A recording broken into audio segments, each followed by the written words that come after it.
అమావాస్య రాత్రి ముగింపు చూసావా? అందుకే అది నీకు చేతగాని పనని మెదలకుండా ఇంటికి తిరిగి వెళ్ళిపోమని చెప్పాను. కానీ నా చేత ఆ మాట కాస్త పలికించావు. నీకు బంగారం కావాలి, కానీ అందుకు రక్త తర్పణం చేయడానికి మాత్రం సిద్ధంగా లేవు. ఈ మాత్రానికి ఎందుకు గొప్పగా మీ మాట శిరసావహిస్తాను అంటూ ప్రగల్భాలు పలికావు? నీకు ఈ జన్మలో బంగారం చేసే విద్య పట్టుబడదు అన్నాడు సిద్ధుడు కోపంగా.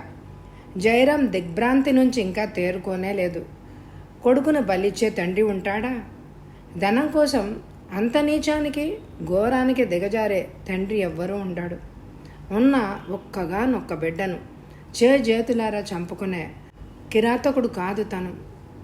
అతనికి ఒకటొకటిగా సిద్ధుడి చర్యలు గుర్తొచ్చాయి. ఇదంతా ఒక ప్లాన్ ప్రకారం జరిగినట్టుగా అనిపిస్తోంది.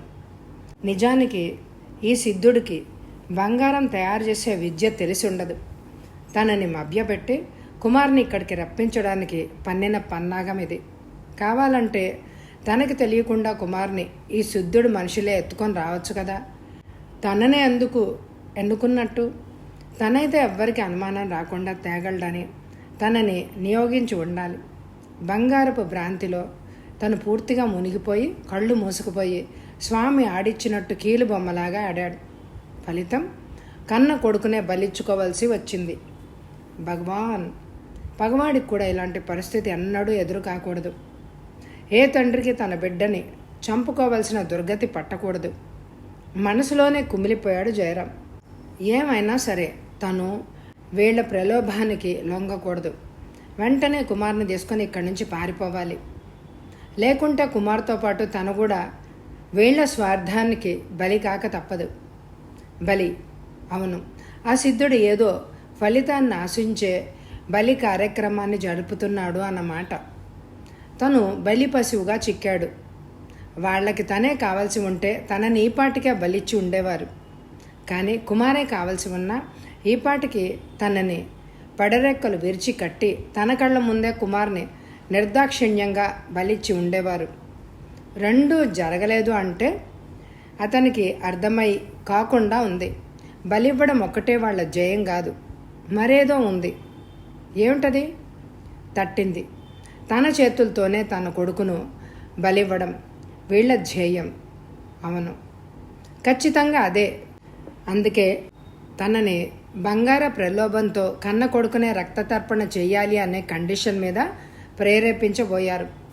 అంటే వీళ్ల నమ్మకాల ప్రకారం తండ్రి తన స్వహస్తాలతో కన్నబిడ్డను దేవికి బలివ్వాలేమో. అప్పుడు ఆ సిద్ధుడి క్షుద్ర కోరిక ఏదో నెరవేరి అతనికి కావలసిన శక్తులేవో సిద్ధిస్తాయేమో. అందుకే ఈ తతంకం అంతా జరిపించి ఉంటాడు.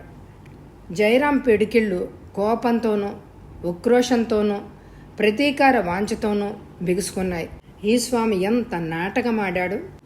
తను ఎంత తేలిగ్గా వీళ్ల ప్రభావంలో ఇరుక్కుపోయాడు. ఏమైనా సరే వీళ్ళని ఎదిరించైనా సరే ఇక్కడి నుంచి తప్పించుకుపోవాలి. ఏం మాట్లాడవు? రక్తతర్పణ చేస్తావా లేదా? హూంకరించాడు స్వామి. అతని వదనంలో ఇప్పుడు ప్రశాంతత, ఆప్యాయత, చల్లదనం ఏవీ లేవు. కళ్ళు రక్తాన్ని వర్షిస్తున్నాయి. ముఖంలో క్రూరత్వం, పైశాచికత్వం నాట్యం చేస్తున్నాయి. నరరూప రాక్షసుల్లాగా, పీనుగులు పీక్కు తినే రాబందులాగా క్రూరంగా ఉన్నాడు. అంతకన్నా క్రూరంగా మాటల పిడుగుల్ని వర్షిస్తున్నాడు. క్షమించండి స్వామి, అది నా వల్ల కాదు. నాకు బంగారం అక్కర్లేదు. నాకు కన్న కొడుకుని చంపుకోవడం చేత కాదు. నన్ను వదిలేయండి. ఇష్టం లేకపోతే ఇంటికి తిరిగి పొమ్మన్నారు కదా, వెళ్ళిపోతాను అని అన్నాడు జయరాం. సిద్ధుడు వికటాట్టహాసం చేశాడు. ఎక్కడికి పోతావు? నిన్నంత తేలిగ్గా వదులుతాననుకున్నావా? నిన్ను వదిలిపెట్టడానికైనా 4 రోజుల నుంచి ఇంత శ్రమ తీసుకున్నది. నీ చేత రక్త తర్పణం చేయించి తీరతాను. అందుకు నువ్వు ఒప్పుకోకుండా బెట్టు చేసావంటే నేనే మీ ఇద్దరి రక్తంతో దేవతకి విందు చేస్తాను.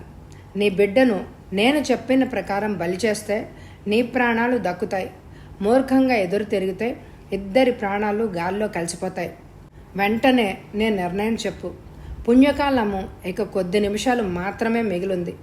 ఈ ముహూర్తం తప్పితే మళ్ళీ 1 నెల ఆగాల్సి ఉంటుంది. అమావాస్య నెలకొక్కసారే వచ్చేది. తొందర చేశాడు సిద్ధుడు. జయరాం మనసు బగబగా మండిపోతున్నా సౌమ్యంగానే సమాధానం చెప్తున్నాడు. ఎదురు తిరిగి ప్రాణాలతో బయటపడడం చాలా కష్టం. నలుగురు పోతురించిన ఎనుబోతుల్లాంటి ఆటవికులు పిచ్చు కత్తులతో తన వైపే దృష్టిని కేంద్రీకరించి చూస్తున్నారు. సిద్ధుడు కన్ను సైగ అయితే చాలు 4 కత్తులు తన శరీరాన్ని తుత్తునీయలు చేసి రక్తాన్ని వరదలుగా పారిస్తాయి. అందుకే స్వామిని మభ్యపెట్టో నచ్చచెప్పో బయటపడాలి. స్వామి, ఎంత చెడ్డ కన్న తండ్రిని కదా, కడుపు తీపి చంపుకోలేను. కన్న కొడుకుని చంపుకోవడం నాకు చేత కాదు. నా కొడుకు మీద పాశాన్ని తెంచుకోగలను, కానీ నా చేతులారా వాడిని చంపలేను. చంపడం కాదు, రక్త తర్పణం చేయడం అమ్మవారు అనుగ్రహిస్తుంది. నీకు కావలసినంత బంగారం నేనిస్తాను. రాగి నుంచి తయారు చేసింది కాదు, నిజమైన మేలిమి బంగారం. నువ్వు బ్రతికున్నంతకాలం మహారాజా వైభోగంతో బ్రతకడానికి కావలసినంత బంగారం ఇస్తాను. అయితే నీ చేతులతో నువ్వే నీ కొడుకుని నరకాలి. అది నిబంధన. జయరాంకి అంతవరకు ఏమోలో చిన్న అనుమానం ఉంటే అది కాస్త తీరిపోయింది. తను ఊహించింది కరెక్టే. తన చేతులతోనే తన బిడ్డను బలివ్వాలన్నది కండిషన్. వాళ్ల పద్ధతి ప్రకారం తను ఈ బలి కార్యక్రమాన్ని తన చేతుల మీదుగా నిర్వహించాల్సి ఉంటుందన్నమాట. ఆలస్యం అవుతుంది, వెంటనే తెమల్చాలి. పుణ్యకాలం మించిపోతోంది. తొందర చేశాడు సిద్ధుడు. స్వామి, ఎంత సరిపించుకుందామన్నా నా మనసు అంగీకరించడం లేదు. ఈ పని నా వల్ల కాదు. మొండి ధైర్యంతో తెగించి చెప్పేశాడు జయరాం. స్వామి అతన్ని వేగంగా సమీపించి 2 చెంపలు చెళ్ళుమనిపించాడు. ద్రోహి, నన్నే ఎదిరిస్తావా? ఇందుకు శిక్ష అనుభవించడానికి సిద్ధంగా ఉండు. నాతో పంతం బట్టి బ్రతికి బట్ట కట్టిన వాడెవ్వడూ లేడు. ఆ కాగడాలు చూడు, వాటి వెలుగును ఇక నువ్వు చూడలేవు.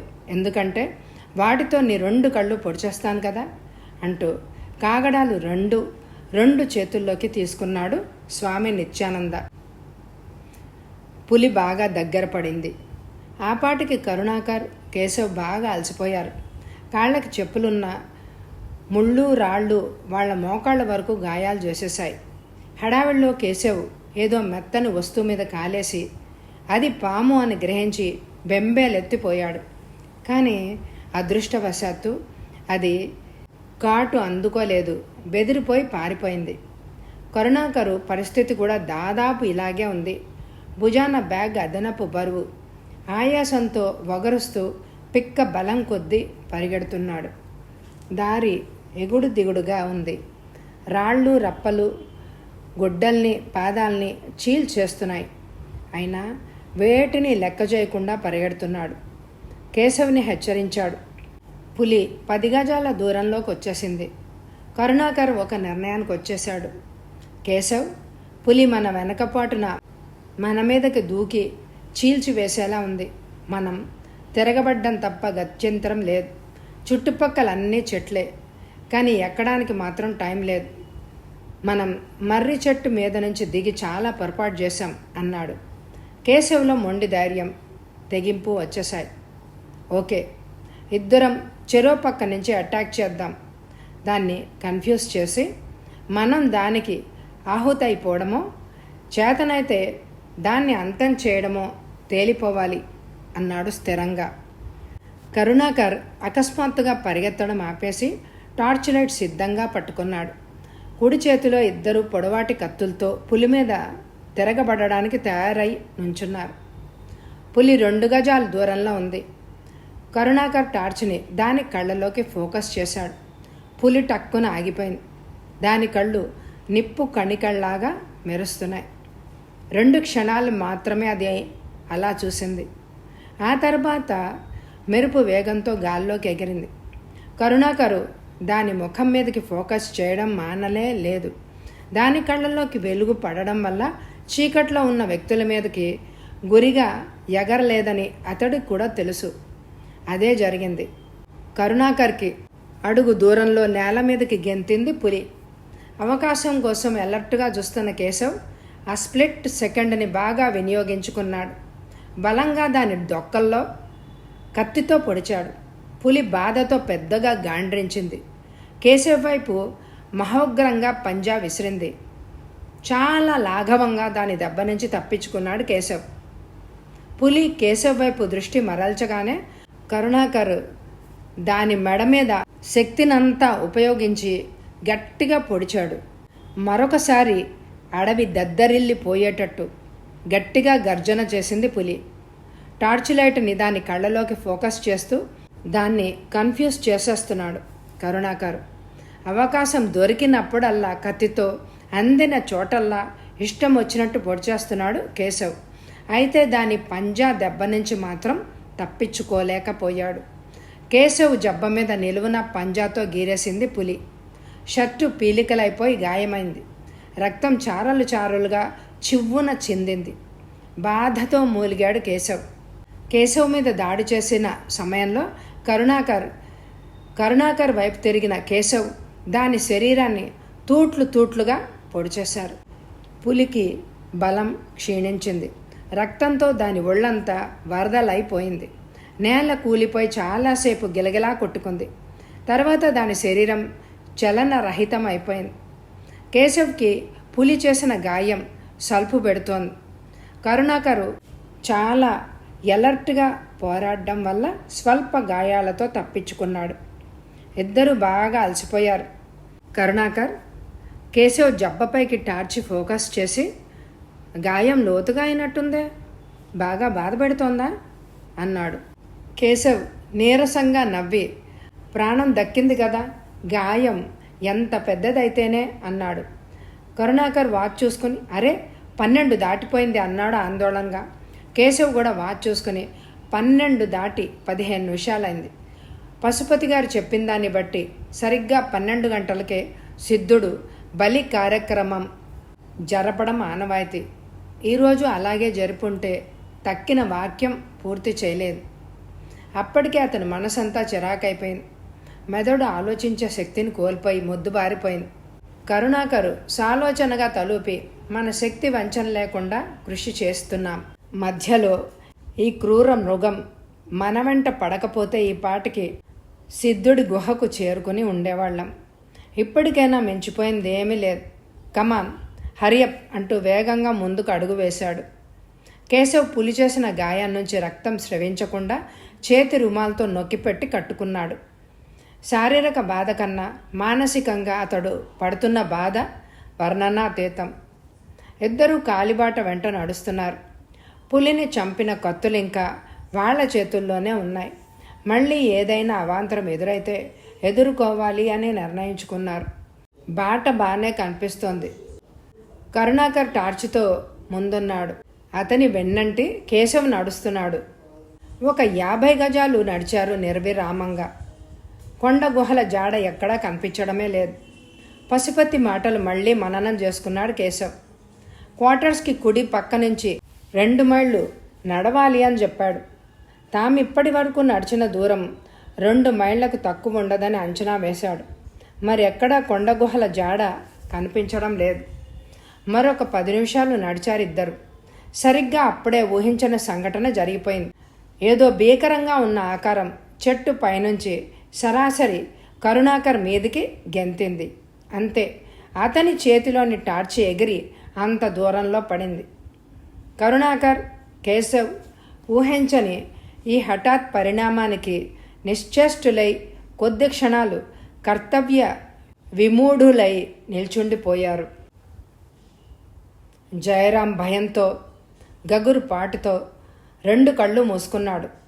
స్వామి 2 చేతుల్లోనూ 2 కాగడాలు పట్టుకుని అతన్ని సమీపించాడు. ఇప్పటికైనా మించిపోయిందేమీ లేదు. నీకు మరొక అవకాశం ఇస్తున్నాను. ఆలోచించుకో. చేతులారా నీ కళ్ళు పోగొట్టుకోకు. మా మాట కాదంటే ఒక్కటొక్కటిగా నీ అవయవాలన్నీ ఖండించి నిన్ను చిత్రవధ చేస్తాను. నాతో శత్రుత్వం నీకు మంచిది కాదు. ఆలోచించుకో అన్నాడు స్వామి. జయరాం మాట్లాడలేదు. కళ్ళు మూసుకొని తీవ్రమైన మనోక్షోభతో తల విదిలించాడు. స్వామి అసహనంగా చూశాడు అతడి వంక. ఏంటి మాట్లాడవు? నా మాటలు అర్థం కావడం లేదా? నీకన్నా మొండి వాళ్లను నా దారికి తెచ్చుకున్నాను. నన్ను ఎదిరించిన వాళ్లను నాశనం చేశాను. వాళ్ల కపాలాలు అమ్మ మెడలో హారంగా గుచ్చి వేశాను. నీకు ఇప్పుడు అదే గతి ప్రాప్తించబోతోంది అని హెచ్చరించాడు. అప్పటికీ ఏమీ మాట్లాడలేదు జయరాం. ఈ పరిస్థితి నుంచి ఎలా బయటపడాలని తీవ్రంగా ఆలోచిస్తున్నాడు. స్వామి కోపంతో నేల తన్నాడు. కాగడాతో జయరాం మీదకొచ్చాడు. మరుక్షణం అతడు 2 కళ్ళను పొడిచేసి ఉండేవాడే. సరిగ్గా అప్పుడే గుండెలు అవిసిపోయేలాగా పెద్ద పులి ఆర్తనాదం వినిపించింది. ఒక్కసారి కాదు, వరుసగా చాలాసార్లు. స్వామి చేస్తున్న పని ఆపేసి నిల్చుండిపోయాడు. ఎవరో పెద్ద పులిని వేటాడుతున్నారు, అనుమానం లేదు. అర్ధరాత్రి సమయంలో అడవిలో ఎవరో ప్రవేశించారు. శత్రువులా? అయితే ఎవరు? స్వామి 2 నిమిషాలు ఏదో దీర్ఘ ఆలోచనలో పడిపోయాడు. కాగడాలు కోయనాయకులకు తిరిగి ఇచ్చేశాడు.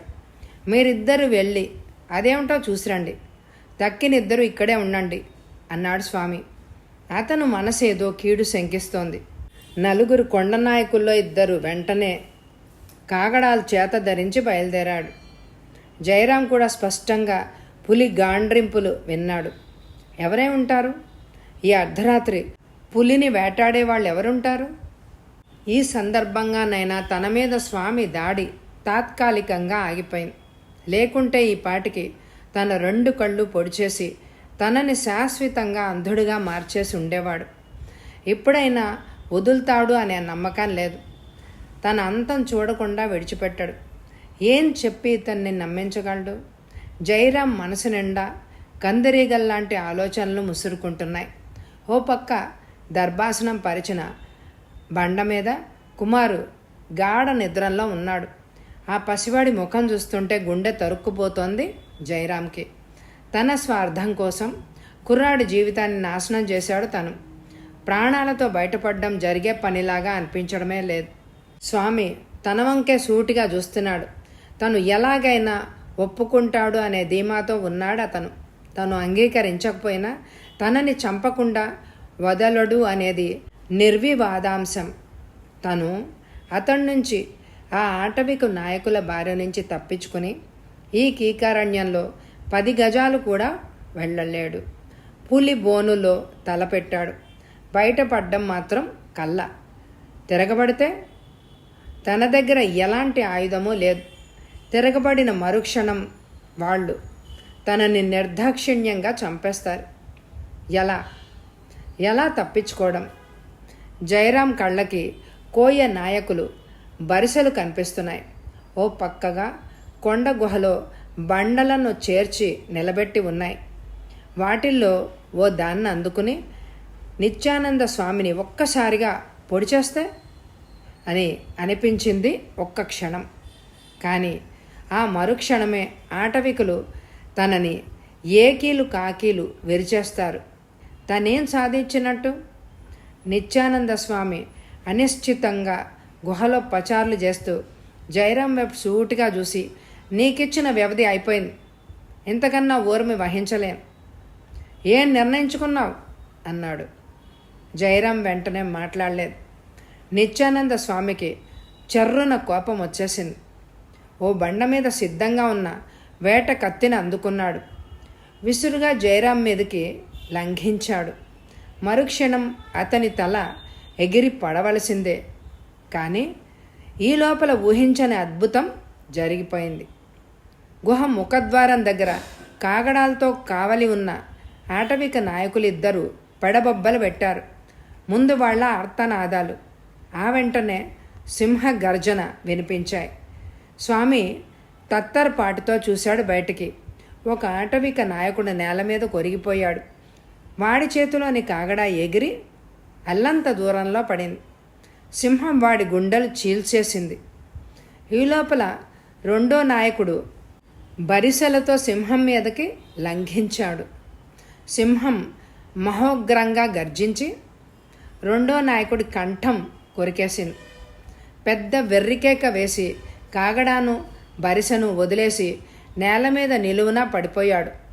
సింహం అతని నోట గరుచుకొని పొదల మధ్యకు చెంగున దూకి క్షణాల్లో మాయమైపోయింది. నిత్యానంద స్వామికి నోట మాట రాక అలాగే నుంచుండిపోయాడు. అతని చేతిలోని వేటకత్తి అంతకుముందే నేల జారిపోయింది. కాగడాలు ఎగిరి అవతల పడడంతో గుహలో వెలుతురు కూడా లేకుండా పోయింది. సరిగ్గా ఆ అవకాశాన్ని తనకు అనువుగా మలుచుకున్నాడు జయరాం. మెదలకుండా కొడుకును లేవదీసి భుజానేసుకుని చప్పుడు కాకుండా బయటకు పిల్లి కన్నా మెత్తగా అడుగులేసుకుంటూ తప్పించుకొని పారిపోయాడు. దూరంగా కాగడాల వెలుతురు కనిపించింది. అంటే పులిని వేటాడుతున్న వాళ్లను చూడ్డానికి వెళ్ళిన ఇద్దరు అనుచరులు తిరిగి వస్తున్నారన్నమాట. కాగడాల వెలుతురు బాగా దగ్గరైంది. గుబురుగా ఉన్న పొదల చాటుగా నక్కి కూర్చున్నాడు జయరాం. ఆటవిక నాయకులు సరాసరి గుహలోకి వెళ్ళారు. చచ్చిన సహచరుల్ని చూశారు. ఏదో అనబోతుండగా లోపల నుంచి సిద్ధుడు గట్టిగా అరిచాడు. వాడు తప్పించుకొని పారిపోయాడు. మన వాళ్ళనిద్దరినీ చంపేసి పారిపోయాడు. పిల్లగాడిని ఎత్తుకొని మరీ పారిపోయాడు. వాణ్ణి పట్టుకోండి. ప్రాణాలతోనైనా సరే, శవాలనైనా సరే పట్టుకోండి, వెళ్ళండి. ఆటవిక నాయకులకి మరేమీ ఆలోచించాల్సిన అవసరం లేకపోయింది. కొండదేవతను ముమ్మారు స్మరించుకొని కాగడాలు ఒక చేత, వరిసెలు మరో చేత ధరించి పెద్దగా సింహనాదాలు చేసి ఒక్కసారిగా అడవిలోకి పరుగులు తీశారు. వాళ్ళు బాగా దూరంగా వెళ్ళిపోయే వరకు పొదల్లోనే తలదాచుకుని తర్వాత పైకి లేచాడు జయరాం. కుమార్ని జాగ్రత్తగా భుజం మీదకి ఎత్తుకుని పొదివి పట్టుకున్నాడు. కటిక చీకటి. పక్కన ఏముందో ఎదురుగా ఏముందో కనిపించడమే లేదు. అప్పటికి చీకటికి కళ్ళు అలవాటు పడ్డా స్పష్టంగా ఏదీ కనిపించడమే లేదు. జయరాం మొండి ధైర్యంతో ముందుకు పరుగు తీశాడు. అడుగు తీసి అడుగు వేయడమే కష్టంగా ఉంది. పరుగు పెట్టడం సాధ్యం కాదని 2 నిమిషాల్లోనే అర్థమైపోయింది. సరిగ్గా అప్పుడే పొదల్లో ఏదో చప్పుడైంది. ఏదో జంతువు మసలుతున్న సూచన స్పష్టంగా వినిపించింది జయరాంకి. అతని గుండె ఒక్క క్షణం ఆగి మళ్ళీ కొట్టుకుంది. సింహమా, పెద్ద పుల, మరో క్రూర జంతువా? ఏ క్షణంలోనైనా తన మీదకు దాడి చేస్తుందేమో. ఇప్పుడెలా? జయరాము కదలక మెదలక అలాగే నిల్చుండిపోయాడు. భుజం మీద కుమారు కదులుతున్నాడు. కొద్ది క్షణాల వరకు తమ మీదకి దూకిందేదో అర్థం కాలేదు కరుణాకర్, కేశవులకు. టార్చి దూరంగా పడిపోయిన వెలుతురు నేల మీద అటూ ఇటూ ప్రసరిస్తూనే ఉంది. కరుణాకర్ కన్నా ముందే కేశవ్ ఆ ఆకారాన్ని గుర్తించాడు. మనిషిలాగా ఉండే చింపాంజీయా అనుకున్నాడు. కానీ కాదని మరుక్షణమే నిర్ధారణ అయింది. అది గొరెల్లా. మనిషిలాగే 2 కాళ్ల మీద నిల్చుని గంటల తరబడి పోరాడగల జంతువు. కానీ జంతువు పెద్ద పులితో పోరాడి గాయాలతో బాధపడుతుండగానే మళ్ళీ మరో జంతువుతో ఈ కీకారణ్యంలో నడి రాత్రి చిట్ట చీకట్లో ప్రాణాలు రక్షించుకోవడం కోసం తెగించి పోరాడవలసిన దుర్గతి పట్టినందుకు వాళ్ళిద్దరూ మనసులో ఓ పక్క కుమిలిపోతూనే శత్రువుతో తలబడ్డారు. గొరిల్లా పెద్ద పులి లాంటి క్రూర జంతువు కాదన్న మాటే కానీ పోట్లాట మొదలుపెడితే ఓ పట్టాన వదలదు. కరుణాకర్ గొరిల్లా పట్టు వదిలించుకోవడానికి కింద మీద అవుతున్న సమయంలో కేశవ్ దాన్ని నడుం మీద పక్కలోనూ కత్తితో బలంగా పొడిచాడు. సరిగ్గా పట్టు దొరికి ఉంటే పళ్లతో కరుణాకర్ గొంతు కొరికేసి ఉండేది గొరిల్లా. కానీ కేశవ్ కత్తి పోట్ల నుంచి తప్పించుకోవడం కోసం కరుణాకర్ని వదిలేసింది. మహాకోపంతో గర్నెల్లుతూ కేశవ్ మీదకి ఉరికింది. చేతులు చాచి తన ఇనుప పంజాల్లో ఇరికించి నుగ్గు చేసేద్దామనుకున్నంత ఆవేశంగా మీదికొచ్చింది, వికృతంగా అరుస్తూ. ఈసారి ఛాన్స్ కరుణాకర్ తీసుకున్నాడు. గొరిల్లా ఉరికినప్పుడు దూరంగా పడిపోయిన కత్తిని అందుకున్నాడు. టార్చ్ లైట్ను కూడా తీసుకున్నాడు. వెనకపాటున వెళ్ళి కత్తితో దాని కాళ్ల మధ్యన చాచిన చేతుల మీద బలంగా పొడిచాడు. గొరిల్లా అమాంతం నేల మీద పడిపోయింది. కేశవ్, కరుణాకర్ అది చచ్చే వరకు కత్తులతో పొడుస్తూనే ఉన్నారు. గొరిల్లా ఆఖరి శ్వాస వదిలేసింది. అప్పటికి కరుణాకర్, కేశవ్ పూర్తిగా నీరసించిపోయారు. నేల మీద చతికిల పడిపోయారు ఆయాసంతో. గొరిల్లాతో పోరాటంలో కరుణాకర్ దుస్తులు చీలికలు పీలికలైపోవడమే కాకుండా శరీరం మీద చాలా చోట్ల గాయాలయ్యాయి. దాహంతో ఇద్దరి నోళ్లు పెడచకట్టుకుపోయాయి. కరుణాకర్ అంత బాధలోనూ లేచి దూరంగా పడిపోయిన ఎయిర్ బ్యాగ్ నుంచి చెదిరి పడిపోయిన వాటర్ బ్యాగ్ని వెతికి తెచ్చాడు. ఇద్దరూ ఆత్రంగా నీళ్లు తాగారు. కొంత శక్తి వచ్చినట్టుగా అనిపించింది. కరుణాకర్ నోరు తెరిచి ఏదో అనబోయాడు. కానీ అదే సమయానికి 2 కాగడాలు వాళ్ళకి అతి సమీపంలో ఇటే వస్తూ కనిపించాయి. ఇద్దరు ఊపిరి కూడా విడవడం మానేసి అటే చూస్తున్నారు. అంతకంతకు ఆ కాగడాలు తమకి అతి సమీపంగా రావడం గమనించాడు కేశవ్. ఎవరో ఇద్దరో అంతకన్నా ఎక్కువ మంది వ్యక్తులు ఇటే వస్తున్నారు. మనం సురక్షిత స్థానాన్ని వెతుక్కోవడం మంచిది అన్నాడు.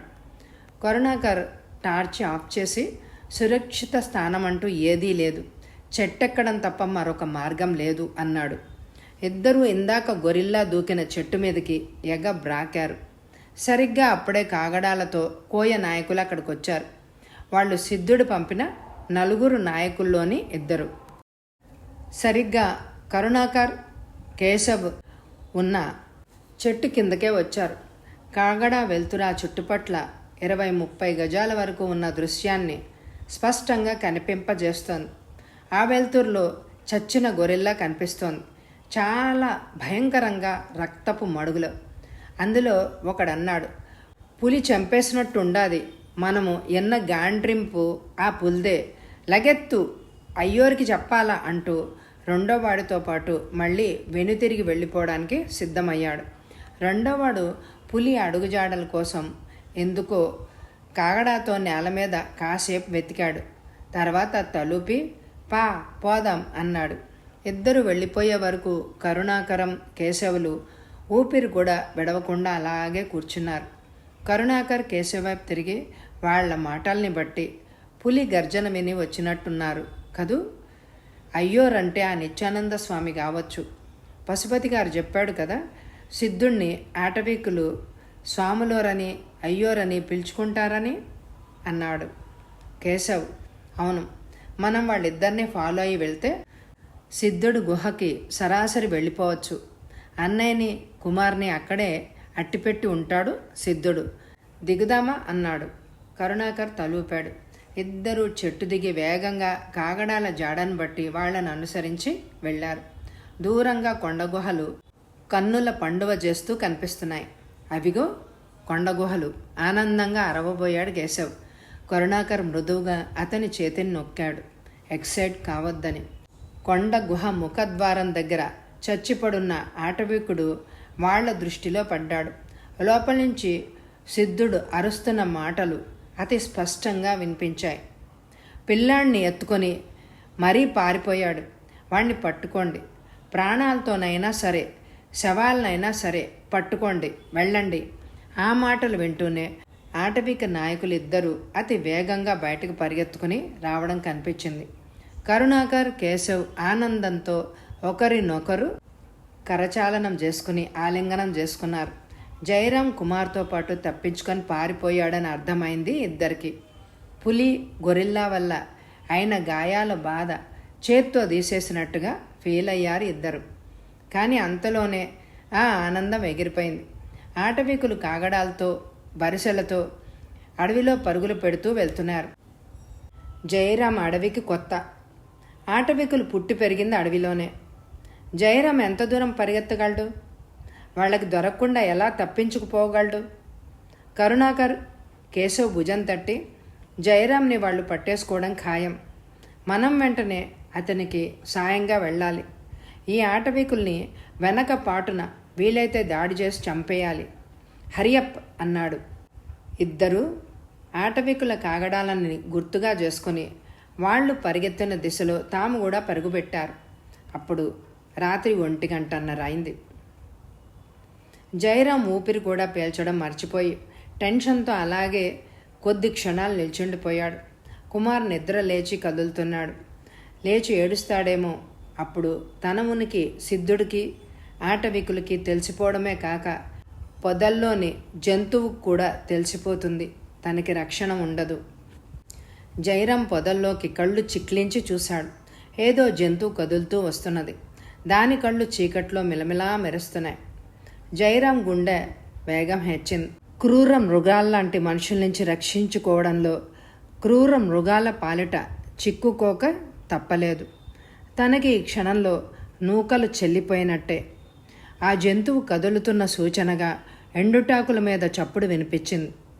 ఆ క్షణమో మరుక్షణమో అది తన మీద దాడి చేస్తుంది.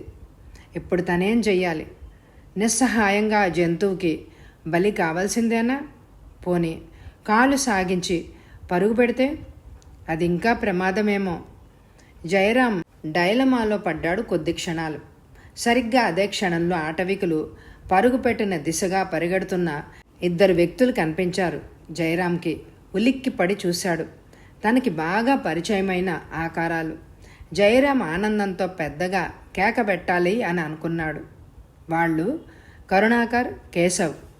ఇక్కడికి ఎలా వచ్చారు? తనని వెతుక్కుంటూ వచ్చారా? జయరాంకి కొండంత ధైర్యం వచ్చింది. కేక పెట్టబోయేంతలో మెరుపులా మాయమైపోయారు వాళ్ళు. తను కేక పెట్టడం ప్రమాదకరం కూడా. సిద్ధుడికి వినిపించే అవకాశం ఉంది. అయినా తన పిలుపు కందేంత సమీపంలో లేరు వాళ్ళు. చేతి కందినట్టే అంది. చేజారిపోయిన అవకాశాన్ని తలుచుకొని కొద్ది క్షణాలు బాధపడ్డాడు జయరాం. అంతలోనే పొంచి ఉన్న ప్రమాదం గుర్తొచ్చింది. పొదల వైపు పరిశీలనగా చూశాడు. చిత్రం. అక్కడ తాను ఇదివరకు చూసిన జంతువు లేదు. ఎటో వెళ్ళిపోయింది. బలంగా ఊపిరి పీల్చి వదిలాడు జయరాం. తన ఉనికి కేశవ్కి, కరుణాకరానికి ఎలా తెలియజేయడం? తనని వెతుక్కుంటూ వచ్చి ఆటవికుల చేతుల్లో చిక్కుకుపోయేలాగా ఉన్నారు. వాళ్ళు అసలే కర్కసులు. తన మీద కోపంతో వాళ్ళని చంపేస్తారు. జాలి, దయ, కరుణ అన్న పదానికి అర్థం తెలియని అనాగరికులు. స్వామి చేతుల్లో కీలు బొమ్మలు. ఏం చేసినా చేయగలరు. వాళ్ళని ఆపగలిగే వాళ్ళు కానీ, వాళ్ళ నుంచి తప్పించుకోగల వాళ్ళు కానీ ఎవ్వరూ లేరు. కేశవ్, కరుణాకర్ పులి బోనులో తలబెట్టేశారు. వాళ్ళు తనని రక్షించడం మాట దేవుడెరుగు. తనిప్పుడు వాళ్ళనే రక్షించాల్సిన అవసరం ఏర్పడింది. కుమార్ పూర్తిగా మెలకువలోకి వచ్చేశాడు. డాడీ అంటూ నీరసంగా పిలిచాడు. జయరాం వాడి వెన్ను నిమిరి, నేనే బాబు, భయం లేదు అన్నాడు. చీకటిగా ఉంది డాడీ, భయం వేస్తోంది. మనం ఇంటికి వెళ్ళిపోదాం. కుమార్ మెల్లిగా అన్నాడు. వెళ్ళిపోతున్నాం బాబు, భయపడకు. చీకటిగా ఉంది కదూ, దారి కనిపించడం లేదు, ఇంటికే వెళ్ళిపోదాం అన్నాడు జయరాం లాలనగా. అమ్మ కావాలి డాడీ, అమ్మని వెంటనే చూడాలి అన్నాడు కుమారు తండ్రి కంఠాన్ని గట్టిగా కౌగిలించుకొని. వెళ్ళిపోతున్నాం కదా, ఇంట్లో ఉంది అమ్మ, త్వరలోనే అమ్మని చూపించేస్తాను. డాడీ ఆకలేస్తోంది గతుక్కుమన్నాడు జయరాం. రాత్రి 9 గంటల ప్రాంతంలో ఏవో పళ్ళు పుట్టతైనా ఇచ్చాడు స్వామి తినమని. బంగారం భ్రాంతిలో ఉన్న తను ఆ పళ్ళు తినలేదు. కుమార్ 1, 2 తినలేనని మానేశాడు. అన్నం తినే పిల్లాడిని పళ్ళతో సరిపెట్టుకోమంటే ఎలా తట్టుకోగలడు? కాసేపట్లో ఇంటికి వెళ్ళిపోతున్నాం కదమ్మా, ఇంట్లో అమ్మ నీకోసం పెరుగుబువ్వ దాచిపెట్టింది, పోయి తిందాం, సరేనా? కుమారు నీరసంగా తలూపాడు. చీకట్లో జయరాంకి కనిపించలేదు. ఏం బాబు, సరేనా అన్నాడు. అంటూ తండ్రి కంఠాన్ని ఖర్చుకొని అలాగే మళ్ళీ నిద్రలోకి జారిపోయాడు కుమార్. జయరాం ముందుకు దృష్టి సారించాడు. దూరంగా కాగడాలు కనిపిస్తున్నాయి. టార్చి వెలుతురు ఉండి ఉండి కనిపిస్తోంది. బహుశా కరుణాకర్, కేశవులు అయి ఉండాలి. వాళ్ళు ఆటవీకుల్ని వెన్నంటి ఎందుకు అనుసరిస్తున్నారు? తన ఉనికి తెలుసుకోవడానికా? వాళ్ల వెంట వెళ్తే తను ఎక్కడున్నది తెలుస్తుంది అని అనుకుని ఎదురుగా ఉన్న కొండ గుహను గమనించకుండా ముందుకే పరిగెత్తుకు పోయారు. జయరాం ఆలోచనలు తెగ్గొడుతూ వేట కుక్కల గుంపు అటే పరిగెడుతూ వస్తున్న జాడ పొడకట్టింది. అవి వేట కుక్కలేనా? అర్ధరాత్రి సమయంలో వేటాడేవాళ్ళు ఎవరు? కళ్ళు చిట్లించి చూశాడు. వేట కుక్కలు కాదు, తోడేళ్ల గుంపు. జయరాం గుండెలు అవిసిపోయాయి. గుంపుగా వచ్చే తోడేళ్లు చాలా ప్రమాదకరమని అతడు విని ఉన్నాడు. సింహం, పెద్ద పులి వంటి క్రూర మృగాల కన్నా గుంపుగా ఉండే తోడేళ్లు చాలా బలంగా పోరాడుతాయని, ఎంత బలమైన శత్రువునైనా చీల్చి చెండాడుతాయని విన్నాడు. తను తప్పించుకునే దారి కనిపించడం లేదు. అవి మరింతగా ముందుకు దూసుకొస్తున్నాయి. జయరాం కొద్ది క్షణాల వరకు ఏం చేయాలో తోచక నిశ్చేష్టుడై నిల్చుండిపోయాడు. వాళ్ళు పక్కకి తిరుగుతున్నారు. జాగ్రత్త, టార్చ్ ఫోకస్ వాళ్ళకు కనపడనీకండి హెచ్చరించాడు కేశవ్ కరుణాకరాన్ని. ఆటవీకు నాయకులిద్దరూ అడవిలో అణువణువున గాలించేస్తున్నారు. జయరాము అప్పటికెంతో దూరం పారిపోయి ఉండడని వాళ్ల ధీమా. తమ సహచరులిద్దరినీ దారుణంగా చంపేసినందుకు కాదు వాళ్ళ కోపం, తమ సాములోరి నుంచి తప్పించుకొని పారిపోయినందుకు, ఆయన కోరిక నెరవేరకుండా చేసినందుకు క్రోధంతో వెతుకుతున్నారు. కనపడ్డ తక్షణం బరిసెలతో తండ్రి కొడుకులనిద్దరినీ పొడి చేయాలని మహా ఉద్రేకంతో ఉన్నారు. మా అన్నయ్య మరో దారిని అడవి నుంచి తప్పించుకునే ప్రయత్నం చేస్తున్నాడేమో. వీళ్ళు గుడ్డిగా ఇద్దరూ ఒకే దిశలో వెతకడానికి బయలుదేరారు. వీళ్ళకి భుజ బలమే గాని బుద్ధి బలం నాస్తి. మరో 2 డైరెక్షన్లలో వెతుకుతూ పోదామా అన్నాడు కేశవ్. కరుణాకర్ తలడ్డంగా తిప్పి, వీళ్ళిప్పుడు వెతుకుతున్నది మనం వచ్చిన దిశలోనే కదా, అంటే బయటకు తప్పించుకునే దారి అదే కాబట్టి ఆ దిశలోనే వెళ్తున్నారు. మనం అనుకున్నంత తెలివి తక్కువ వాళ్ళేం కాదు వీళ్ళు అన్నాడు. కేశవ్ అవునన్నట్టు తలూపి, అయితే వీళ్ళని వెన్నంటే తిరగడమే మంచిదేమో. అన్నయ్య పొరపాటున వీళ్ళకి దొరికిపోతే మనం ఆదుకోవడానికి అవకాశం ఉంటుంది అన్నాడు. అందుకే నేను వీళ్ళని దృష్టిలో నుంచి దాటిపోనివ్వకుండా వెంటాడుతున్నది. మరి ఇంకా ఆటవికులు ఎవరైనా అన్నయ్య కోసం వెతుకుతున్నారేమో. సిద్ధుడు కోయవాళ్ళందరినీ తన అధీనంలోనే ఉంచుకున్నాడని, వాళ్ళకి అతని మాట వేదవాక్కని పశుపతి చెప్పాడు కదా. ఆటవికులందరూ తలుచుకుంటే అన్నయ్యను పట్టుకోవడం ఏమంత కష్టం కాదు. ప్రస్తుతానికి ఈ ఆటవికులు ఇద్దరే కదా వెతుకుతున్నారు. నా ఊహే నిజమైతే కొండగుహలో సిద్ధుడు తప్ప వేరెవ్వరూ లేరని చెప్పగలను. గుహ దగ్గర ఒక కోయవాడు చచ్చిపడున్నాడు కదా. జయరాం వాణ్ణి చంపి ఉంటాడని నేను అనుకోవడం లేదు. ఎలా చెప్పగలరు? బంధించి కొడితే పిల్లి కూడా ఎదురు తిరుగుతుందని మీరు వినలేదా? ప్రాణానికి ప్రమాదము ఎదురవుతే అన్నయ్య కూడా ఎదురు తిరిగి వాళ్లతో కోట్లాటకు దిగుండొచ్చు. అలా జరగడానికి అవకాశం ఉంది. ఈ పాటికి వీళ్ళకు దొరకకుండా జయరాం తప్పించుకుపోయి ఉంటే చాలా అదృష్టవంతులం. మనం తెల్లారే వరకు ఎక్కడో అక్కడ గడిపేసి మెల్లగా అడవి నుంచి బయటపడవచ్చు. తప్పించుకుపోవాలనే కోరుకుందాం. అరే పక్కకు తొలుగు, ఏవో జంతువులు ఇటే పరిగెడుతూ వస్తున్నాయి అని కరుణాకర్ అంటుండగానే తోడేళ్ల గుంపు వాళ్ల ముందు నుంచి వేగంగా పరిగెడుతూ వెళ్ళిపోయాయి. వాటి దృష్టిలో పడకుండా వాళ్ళిద్దరూ బాగా గుబురుగా ఉన్న పొదల వెనకాల దాక్కున్నారు. ఇవి తోడేళ్ళు, మనుషుల్ని చీల్చుకు తినేస్తాయి. అడవిలో నివసించే తోడేళ్ళు జంతువుల్ని వేటాడడంలో నేర్పరులు. ఒక్కసారి సమీప పల్లె మీద దాడి చేసి మేకల్ని గొర్రెల్ని ఎత్తుకుపోతూ ఉంటాయి కూడా అన్నాడు కరుణాకర్. అటు చూడు, కాగడాలు సరాసరి మన వైపే వస్తున్నాయి. వాళ్ళిద్దరు ఇటే వస్తున్నారు. మన మీద నుంచే వెళ్తారు. బాటకి చాలా సమీపంలో ఉన్నాం మనం అన్నాడు కేశవ్. ఆటవికులు పరుగులాంటి నడకతో వచ్చేస్తున్నారు. బరిసల్ని పొదల్లో గుచ్చి చూస్తున్నారు. వాళ్ల ఉద్దేశం పొదల్లో జయరాం దాక్కునుంటే బరిసెల పోట్లకు కేకలు పడతాడు కదా అని. మనం పొదల్లో దాక్కోవడం ప్రమాదం. వాళ్ళు పొదల్ని పొడుస్తున్నారు అన్నాడు కేశవ్. మనకు అలవాటు పడ్డ విద్య ఉపయోగించడమే, పద ఈ చెట్టెక్కుదాం అన్నాడు కరుణాకర్. ఇద్దరు చెట్టెక్కి గుబురుగా ఉన్న కొమ్మల మధ్య దాక్కుంటున్న సమయానికి ఆటవికులిద్దరూ చెట్టు కిందకు వచ్చేశారు. సరిగ్గా అంతక్రితం వాళ్ళిద్దరూ దాక్కున్న గుబురు పొదను 4 సార్లు బరిసెతో పొడిచి అక్కడెవరూ దాక్కొని లేరని నిర్ధారణ చేసుకుని అక్కడి నుంచి ముందుకు కదిలారు. సరిగ్గా అప్పుడే చిన్న పొరపాటు జరిగింది. కేశవ్ కూర్చున్న కొమ్మ మీదకి 2 ఎర్రతేళ్లు పాక్కుంటూ వచ్చాయి. చీకట్లో వాటిని వెంటనే గుర్తించలేకపోయాడు కేశవ్. మణి కట్టు దగ్గర చురుక్కున తేలు కొండి గుచ్చుకోగానే అప్రయత్నంగా అబ్బా అన్న బాధాకరమైన శబ్దం బయటకొచ్చింది. అంతే, వెళ్ళిపోతున్న ఆటవిక నాయకులిద్దరూ ఒక్కసారిగా చెట్టు కిందకు వచ్చేశారు. కాగడా వెలుతురు చెట్టు మీదకి బాగా కనిపించేలాగా ఎత్తుకు పట్టుకొని చూశాడు పైకి. గుబురు మధ్య ఎవరో ఉన్నట్టు గుర్తుపట్టేశారు. దొరికిండు, పొడు ఆడే దిగుతాడు అన్నాడొక ఆటవికుడు. కరుణాకర్, కేశవ్ నిర్ఘాంతపోయారు. తేలు విషం రక్తంలో చేరి విపరీతమైన బాధగా ఉంది కేశవ్కి. దానికన్నా జరిగిన పొరపాటుకి తామిద్దరికే ప్రాణం మీదకొచ్చింది. ఆటవికులు తామిద్దరినీ చంపి పారేయడం ఖాయం. దిగుతావా, పొడవమంటావా, కింద నుంచి అరిచాడు ఆటవికుడు. వాళ్ళు పైనున్నది జయరామ్ అనే అనుకుంటున్నారు. కరుణాకర్ మెల్లగా చెప్పాడు. దిగిపోవడం కన్నా గత్యంతరం లేదు. వాళ్ళు మనం జయరాం కాదని తెలిసి వదిలేస్తే సరే, లేకుంటే తప్పించుకునే మార్గం అప్పుడు ఆలోచిద్దాం. ఇద్దరు చెట్టు దిగారు. ఆటవిక నాయకులు వాళ్ళిద్దరినీ చూడగానే ఆశ్చర్యపోయారు. ఎవరహే, మీ పోరగాళ్ళిద్దరూ ఏడుకెందుకొచ్చిండ్రు అన్నాడు ఒక ఆటవికుడు. కరుణాకర్ ధైర్యం చేసి, మేము ఉద్యోగస్తులం, ఫారెస్ట్ ఆఫీస్కి పని మీద వచ్చి అడవి చూద్దామని బయలుదేరి అడవిలో తిరుగుతూ వెనక్కి వెళ్ళడానికి దారి మర్చిపోయాం.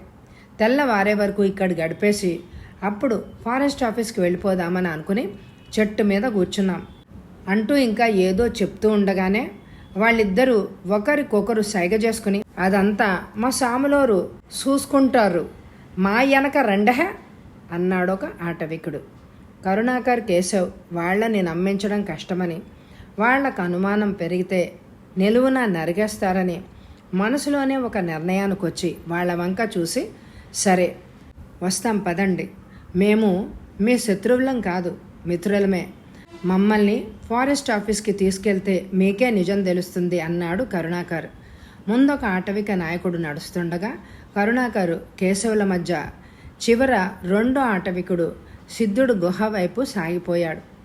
కరుణాకర్, కేశవ్ పరిసరాలు జాగ్రత్తగా గమనిస్తున్నారు. జయరాం జాడ తెలుస్తుందని. జయరాం తోడేళ్ల గుంపు దగ్గర పడుతుండగానే మనసులో ఒక నిర్ణయానికి వచ్చేశాడు. చెట్టు మీదనైనా ఎక్కి ఆత్మరక్షణ చేసుకోవాలి అని అనుకున్నాడు మొదట. కానీ చెట్టెక్కడం తనకి చేత కాదు. ఈ లోపల తోడేళ్లు తమని పసిగట్టి ఖండాలుగా చీల్చేస్తాయి. అందుకే సమీపంలో ఉన్న గుబురు పొదరిళ్ల మధ్య దాక్కున్నాడు. ఊపిరి బిగబట్టాడు. తోడేళ్ల గుంపు అతను దాక్కున్న పొద పక్క నుంచే వెళ్ళిపోయాయి. అవి తనని పసిగడితే విందారగిస్తాయని అతనికి కూడా తెలుసు. టెన్షన్తో గుండె దడదడా కొట్టుకుంటుండగా కుమార్ని భుజం మీద కదలకుండా పట్టుకొని అలాగే కూర్చొని చూస్తున్నాడు. తోడేళ్లు వెళ్ళిపోగానే లేచి నిల్చోబోయాడు. సరిగ్గా అప్పుడే అవి మళ్ళీ వెనక్కి పరిగెత్తుకు రావడం కనిపించింది. అవి తనని పసిగట్టాయా? మనిషి జాడని అవి తేలిగ్గా గుర్తుపడతాయి అంటారు. జాడ పసిగట్టి దాడి చేయడానికి వస్తున్నాయా? జయరాంకి గుండెలు అవిసిపోయాయి. ఎటు పారిపోవడానికి అవకాశం లేదు. మళ్ళీ ఇందాకట్లాగానే ఒదిగి కూర్చుని వాటి గమనాన్ని పరిశీలిస్తే సరి అని అనుకుని పొదల చాటున ఊపిరి బిగబట్టి కూర్చున్నాడు. తోడేళ్ల గుంపు అతను కూర్చున్న పొదరింటి దగ్గరే ఆగింది సరిగ్గా. జయరాంలో టెన్షన్ మరింత పెరిగిపోయింది. అయినా చలనం లేకుండా అలాగే కూర్చున్నాడు. మొండి ధైర్యం, తెగింపు చోటు చేసుకున్నాయి అతనిలో. దుష్టుడైన సిద్ధుడి చేతిలో నికృష్టంగా చచ్చే కన్నా జంతువులకి ఆహారం అయిపోవడమే మేలనిపించింది. అయితే తోడేళ్లు ఈసారి మరో దిశకు సాగిపోయాయి. పొదరింటికి కుడివైపు నుంచి ఎగుడు దిగుడుగా ఉన్న గుట్టల వైపు పరిగెత్తుకుంటూ పోయాయి. తేలిగ్గా ఊపిరి పీల్చుకున్నాడు జయరాం. తను అడవిలోకి ప్రవేశించిన దారి గుర్తు చేసుకోవాలని ఎంత ప్రయత్నించినా గుర్తుకు రావడం లేదు.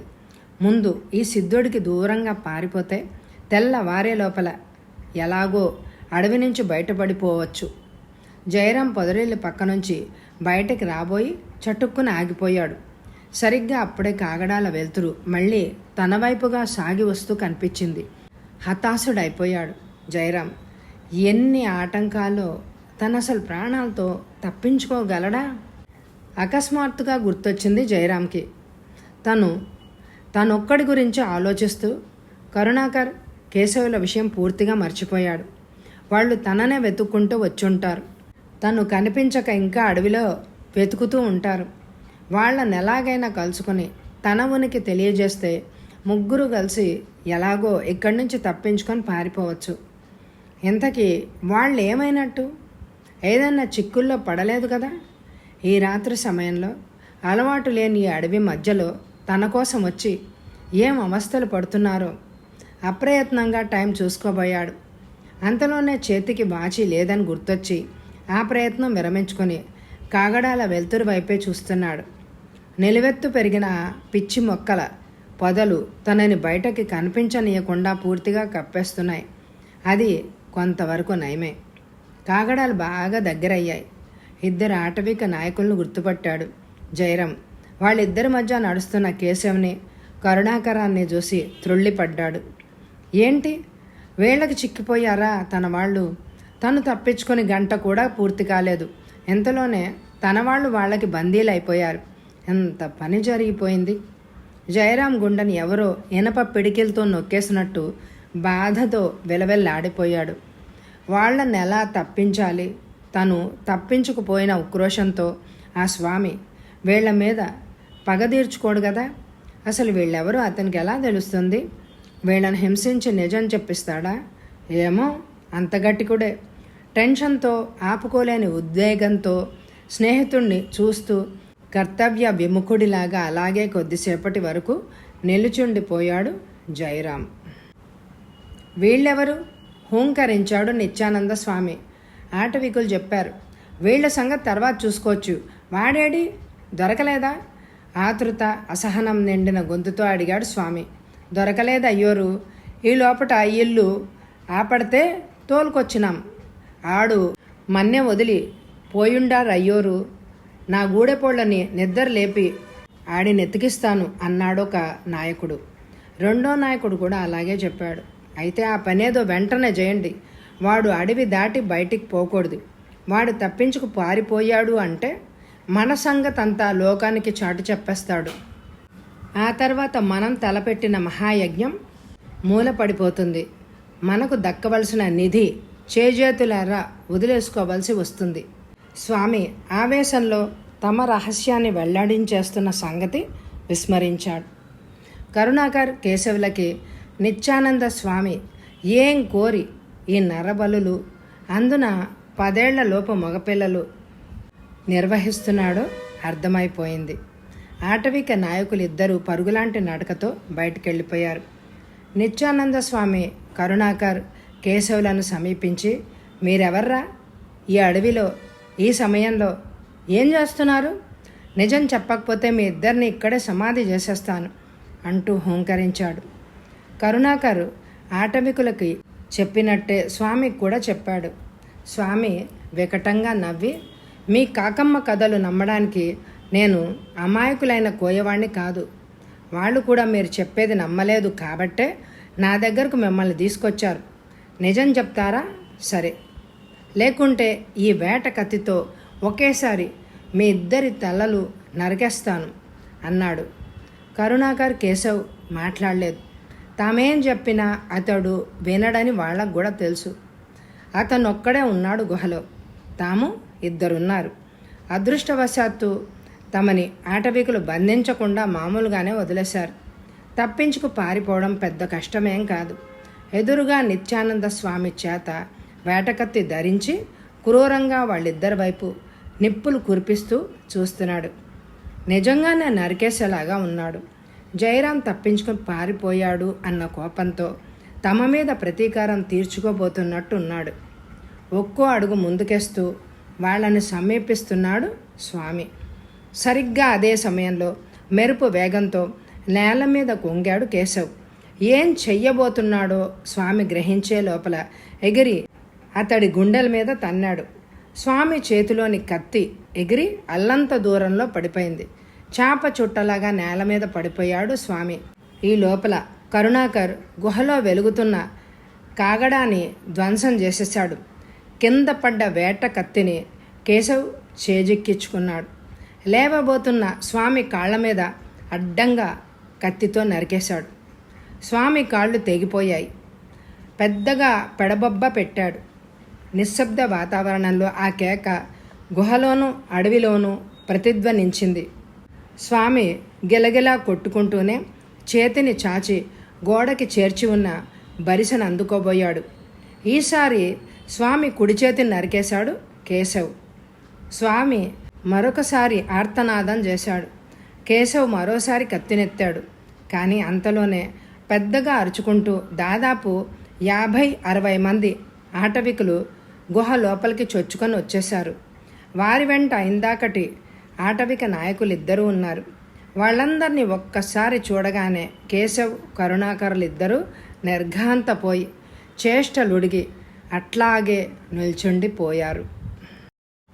జయరాం ఇంకా ఆలోచనల నుంచి తేరుకోకముందే ఆటవిక నాయకులిద్దరూ అడవిలోకి పరుగు తీయడం కనిపించింది. వెళ్ళినంత వేగంగానూ వాళ్ళు సిద్ధుడి దగ్గర నుంచి మళ్ళీ బయటికి పరిగెత్తుకొచ్చారు. అంటే కేశవ్, కరుణాకర్ గుహలోపలే ఉండిపోయారు. వాళ్ళని స్వామి ప్రాణాలతో వదులుతాడా? ఆటవికులు మళ్ళీ ఎందుకు పరిగెత్తారు? తనని వెతుక్కుంటూ వెళ్తున్నారా? దృఢ నిశ్చయంతో గుహవైపు అడుగులేశాడు జయరాం. అయితే అంతలోనే వెనక నుంచి ఎవరెవరో పరిగెత్తుకొస్తున్న సవ్వడి వినిపించింది. చటుక్కున ఒక పెద్ద చెట్టు మొదలు వెనకాల దాక్కున్నాడు జయరాం. ఒక్కసారిగా 50-60 మంది ఆటవికులు కొండ గుహవైపు పరిగెత్తుకొస్తున్నారు. వారిలో ఆటవిక నాయకులిద్దరూ ఉన్నారు. ఆశ్చర్యంతో, టెన్షన్తో అటే చూస్తున్నాడు జయరాం. అప్పటికే నిత్యానంద స్వామి చివరి దశలో ఉన్నాడు. విపరీతంగా రక్తస్రావం జరగడంతో సొమ్మసిల్లిపోయాడు. దాహం అంటూ సైగ చేశాడు. ఆటవిక నాయకులతో పాటు ఆటవికులందరూ మహోగ్రంగా చూస్తున్నారు కరుణాకర్, కేశవుల వంక. ఒక ఆటవిక నాయకుడు మంచినీళ్లు పోశాడు స్వామి గొంతుకులో. అయితే గుట్టక పడలేదు. స్వామి కళ్ళు అలాగే తెరుచుకొని ఉన్నాయి. అతని ప్రాణాలు అనంత వాయువుల్లో కలిసిపోయాయి. ఆటవికులు పెద్దగా గగ్గోలు చేస్తూ అరిచారు. మా అయ్యోర్ని చంపినందుకు గాను మీ ఇద్దరిని కొండదేవరికి బలిస్తాం. ఓహో గూరపోళ్ళు, ఈ ఇద్దరిని తోల్కరండి అంటూ ఆటవిక నాయకులు కరుణాకర్, కేశవులను బంధించమని తన వాళ్లను ఆజ్ఞాపించారు. మరుక్షణమే వాళ్ళిద్దరి పెడరెక్కలు విరిచికట్టి కొండ గుహ నుంచి బయటికి లాక్కొచ్చారు కోయవాళ్ళు. ఇదంతా దూరం నుంచి గమనిస్తున్న జయరాం గుండెలు అవిసిపోయాయి. ఎంత పని జరిగిపోయింది! ఇప్పుడు వాళ్ళ నుంచి తన వాళ్ళిద్దరిని విడిపించడం జరిగే పని కాదు. ఇంతవరకు సిద్ధుడు తనకు చూపించిన కొండదేవత విగ్రహానికి వీళ్ళిద్దరిని బలిస్తారు కాబోలు. అందుకే ఆ వైపుకు తీసుకుపోతున్నారు. తను ఎలాగైనా వాళ్ళిద్దరినీ రక్షించుకోవాలి. అవును, వాళ్ళని బలి పెట్టకూడదు. బలితంతు దాదాపు 1.5 సాగుతుంది. ముందు వీళ్ళని కొలంలో స్నానాలు చేయిస్తారు. తర్వాత నార చీరలతో అలంకరిస్తారు. అప్పుడు కానీ బలి తంతుకు పూనుకోరు. ఈ లోపల తను చేయవలసిన పని చాలా ఉంది. జయరాంలో కొంత ఉత్సాహం వచ్చింది. ఆటవికులు బాగా దూరమైపోయాక ఒక్కసారిగా బయటకొచ్చి పరుగందుకున్నాడు. భుజం మీద కుమారు ఎగిరెగిరి పడుతున్నాడు. కాళ్ళకి రాళ్ళు, రప్పలు, ముళ్ళ కంపలు గుచ్చుకొని చర్మం లేచిపోయి రక్తం వరదలై కారుతున్నా, ఆయాసంతో వగరుస్తున్నా ఏమీ లెక్క చేయకుండా ఏటవాలు గుట్టను చేరుకున్నాడు. గుట్ట ఎక్కి దిగితే ఫారెస్ట్ క్వార్టర్స్ వస్తాయి. వాళ్ళ సహాయం తీసుకోవాలి. జరగబోతున్న బలుల్ని ఆపివేయాలి. తన కోసం ప్రాణాలు లెక్క చేయకుండా అడవిలో ప్రవేశించి ప్రాణాపాయ స్థితిలో ఉన్న తన వాళ్ళని రక్షించుకోవాలి. జయరాంలో ఒకే ఒక దృఢ నిశ్చయం. అప్పటికే బాగా అలసిపోయాడు. ఒళ్ళంతా చెమటతో స్నానం చేసినట్టుగా తడిసిపోయింది. దాహంతో నాలిక పెడచగట్టుకుపోతోంది. అలాగే గుట్ట ఎక్కుతున్నాడు జయరాం. అప్పుడు తెల్లవారుజాము 4 గంటలైంది. ఏంటి మీరు అంటున్నది? ఈ అడవిలో నరబలులా? ఉత్తది మేం నమ్మం అన్నాడు ఫారెస్ట్ ఆఫీసర్. నన్ను నమ్మండి సార్. ఇదిగో నా కొడుకుని బలివ్వబోతే నేను రక్షించుకొని తెచ్చుకున్నాను. నన్ను బాబుని రక్షించడానికి వచ్చిన నా వాళ్ళిద్దరిని పట్టుకుపోయి బలిచ్చేస్తున్నారు. కావాలంటే మీ వెంట నేను వస్తాను, చూపిస్తాను. దయచేసి ఈ బలుల్ని ఆపండి వేడుకున్నాడు జయరాం. ఫారెస్ట్ ఆఫీసర్కి తెలుసు 10 ఏళ్లలోపు పిల్లలు ఎందుకు అంతర్ధానం అవుతున్నారో, సిద్ధుడు ఎక్కడుంటాడో, వాడు చేస్తున్న తంతులేమిటో అన్నీ తెలుసు. కానీ కోయగూడెం వాళ్ళు మూర్ఖులు. వాళ్ళు వాళ్ళ స్వవిషయాల్లో తలదూరిస్తే ఎంతటి వాళ్ళనైనా అంతం చేసేస్తారు. అది గతంలో తను ఎరిగిన సత్యం. అందుకే ఈ విషయంలో తలదూర్చకూడదని నిర్ణయించుకొని జయరాం మాటలకి అలా జవాబిచ్చాడు. ఠాణేదారు ఫారెస్టర్ ముందుకొచ్చి, సార్ పోనీ వెళ్ళొద్దాం. ఎన్నాళ్ళు రెడ్ హ్యాండెడ్గా వాళ్ళని పట్టుకోవడం వీలు కాలేదు. ఇప్పుడు వాళ్లను బలివ్వగా చూస్తూ పట్టుకుంటే ఇంతటితో వీళ్ళ రాక్షస కృత్యాలని అరికట్టిన వాళ్ళం అవుతాం. లేకుంటే ఎలాంటి అవకాశం మళ్ళీ ఎప్పుడు రాదు అన్నాడు ఫారెస్ట్ ఆఫీసర్తో రహస్యంగా. అసలు సంగతి ఏమిటి అంటే వాళ్ళిద్దరికీ ఒక్కొక్క కొడుకున్నాడు. వయసు ఒకడికి 9 ఏళ్ళు, మరొకడికి 8 ఏళ్ళు. సిద్ధుడి కళ్ళు తమ పిల్లల మీద పడకముందే వాడి ఆట కట్టించడానికే ఇది మంచి అవకాశం దొరికింది. సిద్ధుడు అప్పటికప్పుడే చచ్చిపోయాడని జయరామ్కి తెలియకపోవడం వల్ల ఆ విషయం చెప్పలేదు. మరో 10 నిమిషాల్లో ఫారెస్ట్ ఆఫీసరు, ఠాణేదారు, గార్డు, అటెండర్సు, మరొక 10 మంది సిబ్బంది పూర్తిగా సాయుధులై కొండ గుహ వైపు బయలుదేరారు. జయరామ్ కుమార్ని ఫారెస్ట్ ఆఫీసర్ ఇంట్లో ఆడవాళ్లకు అప్పగించి వాళ్లతో బయలుదేరాడు. వాళ్ళు వెళ్ళేసరికి బలి తంతు ప్రారంభమైంది. అప్పటికే కేశవ్ని, కరుణాకర్ని స్నానం ఆడించి నార దుస్తులు ధరింపజేశారు. వాళ్ళిద్దరి ముఖాలకి సింధూర బొట్లు పెట్టారు. మెళ్ళో కాయలు పూలతో చేసిన దండల్ని వేశారు. బలివ్వడానికి ఇంకా కొద్ది నిమిషాలు మాత్రమే కాల వ్యవధి ఉంది. ఫారెస్ట్ ఆఫీసర్ చప్పుడు చేయకుండా తన వాళ్ళని కొండదేవత విగ్రహం చుట్టూ ఎవ్వరికీ కనిపించకుండా వలయాకారంలో అమర్చాడు. ఒకవేళ ఆటవికులు ఎదురు తిరిగినా అక్కడికక్కడే కాల్చేయడానికి రంగం సిద్ధం చేశాడు. ఆటవికులు బాగా సురపానం చేసి ఉన్నారేమో, మహా ఆనందంగా నాట్యం చేస్తున్నారు. తప్పట్లు ప్రళయ జంజుమారుతాన్ని సృష్టిస్తూ కర్ణ కఠోరంగా మ్రోగుతున్నాయి. కరుణాకర్, కేశవులలో ప్రేతకళ వచ్చేసింది. ఇక తమకు అంతిమ గడియలు సమీపించాయని నిర్ధారణకు వచ్చేశారు. తప్పెట్ల వేగం హెచ్చింది. ఆటవిక నాయకులు ఇద్దరి చేతుల్లోనూ పదునైన వేటకత్తులు కాగడాల వెలుతురులో మెరుస్తున్నాయి. అప్పుడు ఉదయం 5 గంటలు కావస్తోంది. తెల్లవారబోతోంది. వేటకత్తులు గాల్లోకి లేచాయి. కరుణాకర్, కేశవుల కుత్తుకలు నరకడానికి. సరిగ్గా అదే సమయంలో గాల్లో తుపాకులు పేల్చిన శబ్దం వినిపించింది. ఒక్కసారిగా కోలాహలం ఆగిపోయింది. ఆటవికులు దిగ్భ్రమ చెంది చూస్తున్నారు. ఫారెస్ట్ ఆఫీసర్తో పాటు 15 మంది తమని తుపాకులతో చుట్టుముట్టినట్టు వాళ్ళు గ్రహించారు. ఫారెస్ట్ ఆఫీసర్ గట్టిగా అరిచి ఎలా చెప్పాడు, ఈ బలి కార్యక్రమం మా కళ్ళారా చూశాం. ఎందుకు కారకులైన వారిని మేము అంత తేలిగ్గా వదిలిపెట్టాం. మాకు లా అండ్ ఆర్డర్ పవర్స్ అంటే మీకు తెలియదు. మిమ్మల్ని బంధించడానికి సర్వ హక్కులు ఉన్నాయి. పంతానికి పోయి తిరగబడాలని ప్రయత్నం చేస్తే నిర్దాక్షిణ్యంగా కాల్చిపారేస్తాం. ఆటవికులకు నిషా దిగిపోయింది. తలలు వాల్చేశారు. ఒక్కొక్కరుగా అందరూ ఒక పక్కగా వచ్చి నిల్చున్నారు. ఆటవిక నాయకుడు ముందుకొచ్చి చేతులు చాపి, మా వాళ్ళనేం సేకండి స్వాములు, ఈ బలులు చేస్తున్నది మేం కాదు, మా పడుసుల్ని ఏటి చెయ్యొద్దు, వాళ్ళని తోల్కబొండి అన్నాడు. ఫారెస్ట్ ఆఫీసరు అదే అధికార స్వరంతో, ముందు మీరందరూ మాకు లొంగిపోండి, తర్వాత మిమ్మల్ని వదిలేస్తాం. ఇందులో నిజమైన నేరస్తుల్ని మేం శిక్షిస్తాం. తక్కిన సంగతులు పరిష్కరించడానికి కోర్టు ఉంది అన్నాడు. నాయకులు అంగీకార సూచకంగా తలలూపారు. వాళ్ళు లొంగిపోయారని అందరూ అనుకుంటున్న సమయంలో ఒక్కసారిగా వాళ్ళందరూ తిరగబడ్డారు. బరిసెలతో వాళ్ళ మీద దాడి చేశారు. ఫారెస్ట్ ఆఫీసర్ నిర్ఘాంతపోయాడు. వాళ్ళు ఇంతగా తెగిస్తారని అతను కానీ అతని సహచరులు కానీ అనుకోలేదు. ఫైర్ అంటూ అరిచాడు ఫారెస్ట్ ఆఫీసర్. 10-15 మంది ఆటవికులు నేల కూలారు.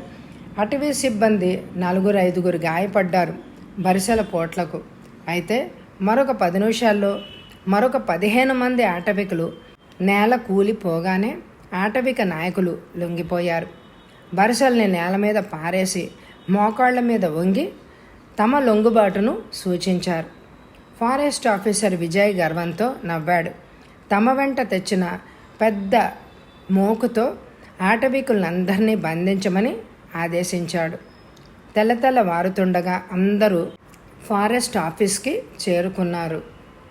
ఈ విషయాన్ని తమకి తెలిసేలాగా చేసిన జయరామ్ని వాళ్ళు ప్రభుత్వం అభినందించింది.